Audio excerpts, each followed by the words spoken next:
बिस्मिल्लाहिर्रहमानिर्रहीम अस्सलाम वालेकुम। मैं हूं आपका अपना होस्ट अशफाक नियाजी और आप देख रहे हैं K92 न्यूज़। सबसे पहले अहम खबरें।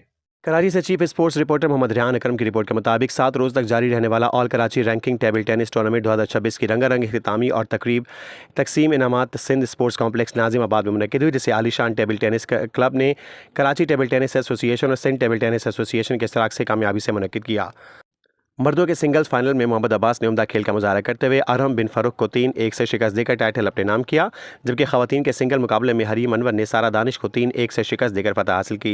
तकरीब के मेहमान खसूसी additional collector Pakistan customs Ali Raza Sipra ने फातहीन और रनर्स अपने ट्राफियाँ मेडल्स असनाद के साथ मजबूती तौर पर 3 लाख रुपये के नामी रकम तकसीम की। इस मौके पर मोहम्मद फरीद आलम, अहमद शमसी और ताहिर लून समेत शहर की मुमताज़ कारोबारी, समाजी और स्पोर्ट्स शख्सियात भी मौजूद थीं।